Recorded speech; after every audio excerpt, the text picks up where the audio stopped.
Did you know that before being able to legally purchase your first beer, you can serve in the military, buy cigarettes, sign a contract on a house, get married, and be charged as an adult for a crime? Those seem like things that would warrant the ability to buy a beer. Alcohol is also pleasurable, and 18 to 20-year-olds should not be denied that pleasure, while also they deserve that freedom if they're going to be able to vote, serve in the military, etc. As you can see from the visual behind me, Uncle Sam is taunting a military man, saying basically, you can lay down your life for this country, but we still don't think you're mature enough to drink a beer. That just does not seem right.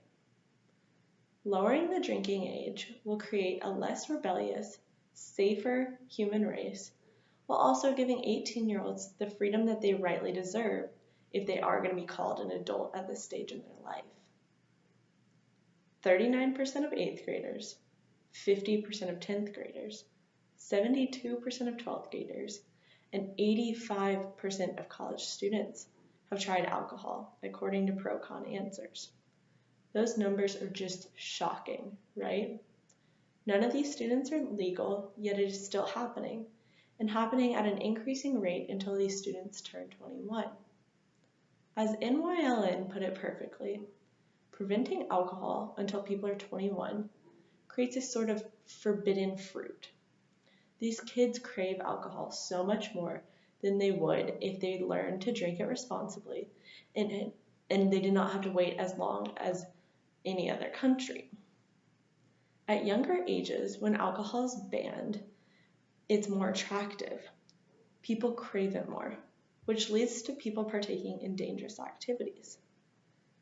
When people realize that it's not that big of a deal, and when they can drink when they're 18, right when they go off to college, and have fun, then it's going to become less attractive to younger people because they know it's a lot closer than if they had to be 21.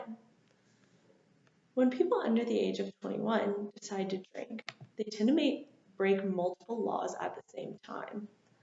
This mindset leads to a general disrespect and non-compliance for a lot of other laws.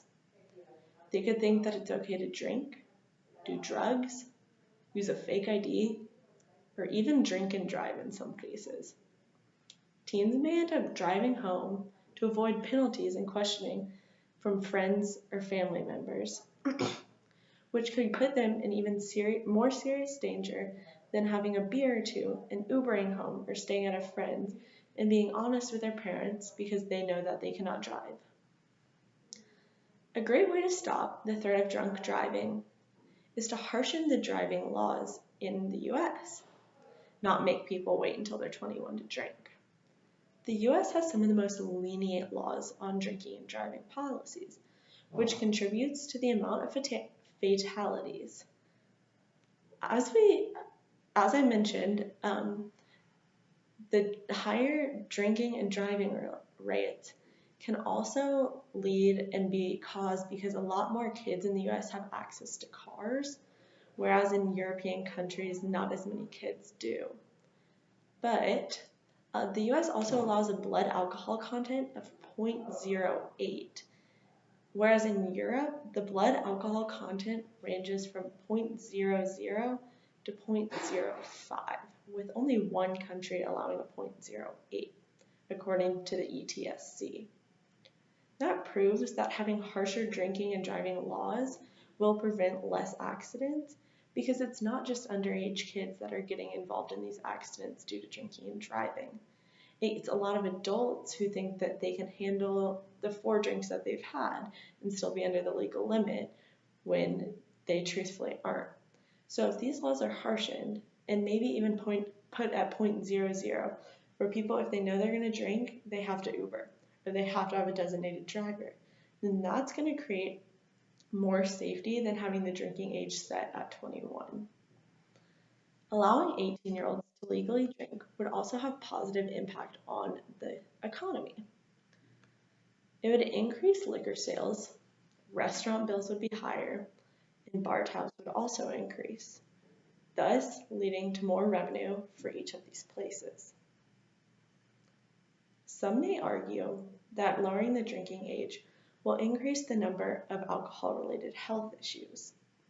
That being said, it would lower the amount of binge drinking happening in high school and college. And the amount of binge drinking happens is going to affect the brain a lot more than having a drink or two at a time. Whereas these kids tend to drink 5 to 6 drinks every single time. It would also lower the amount of kids dying from alcohol poisoning because they're too scared to tell someone that they've been drinking. I can't even count the amount of times where a friend of a friend tells me a story about this girl who's drank so much, but they were too scared to tell someone. She ended up throwing up all night, and she really should have gone to the hospital, but everyone was way too scared to tell any authorities because either they didn't want to get in trouble, they didn't want to get an alcohol violation from the school, they didn't want to get a minor in possession, they didn't want to get a DUI, etc.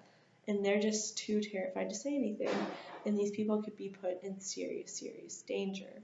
It's also been on the news a lot with kids who just leave their friends and they end up passing away, which is horrible, but because they're too scared of the repercussions that come from drinking at age 18. Another argument that someone may have is that allowing 18-year-olds to drink will only lower the age where kids start to drink. But if 18-year-olds learn to respect alcohol instead of binge drinking, it's going to look less attractive to younger people. They're going to say, hey, that's a fun thing to do in college, and they're not going to try and sneak it off in high school. If kids are taught to drink responsibly, then the appeal of alcohol is a lot less because it's no longer this forbidden fruit. It's more so, hey, I get to drink when I'm in college and that's really exciting. I can have fun now, but I don't need to be drinking because it's not that far away. Whereas kids in high school now are like, I have to wait almost till the end of college. That's insane. So tons of college presidents have actually stood up to say that they believe the drinking age should be lowered to 18. And they see these issues firsthand. And they also have the student's best interest in mind. This isn't just some college kid saying, hey, we should lower the drinking age because I want to drink now. This is mature adults who work with these kids every single day. George Nugget, the president of Worcester College, had an interesting opinion in pro-con answers. She said, and I quote, by outlawing moderate use of alcohol in appropriate social context and with adult oversight, we have driven more drinking underground, where it has taken the very dangerous form of pre-gaming. The underage drinker, no longer permitted the occasional beer during a dance party, is now more likely to chug high-octane alcohol in dangerous quantities before heading off to that party. College is a time where most students tend to binge drink the most. Most of these kids are under 21. They think because they don't know the next time they're going to drink, that they're going to drink as heavily as possible when they can get their hands on booze. If it was legal at 18, that gives colleges the opportunity to regulate the amount of booze students are drinking, instead of them sneaking around and pre-gaming where it cannot be controlled, says Cognac. There's this agreement that over 136 college presidents and chancellors have signed called the Amethyst Agreement. This agreement urges a conversation to start about the issue of binge drinking in college and also lowering the drinking age because these presidents see what happens and the negative effects that this high drinking age has on these college kids. So in conclusion, the drinking age should be lowered all around for an all-around safer America. If the laws are tightened on driving under the influence, the drinking age is lowered, there will be less car accidents. Students will not continue to binge drink if the age is lowered, and college kids will be able to drink and it will be able to be regulated, which will create a lot more safety. The economy will increase, and the law will be more focused on the important things like not getting behind the wheel of a car. If 18-year-olds are considered adults, then they should receive all their rights at that point. They shouldn't have to wait until they're 21 to start drinking. Thank you.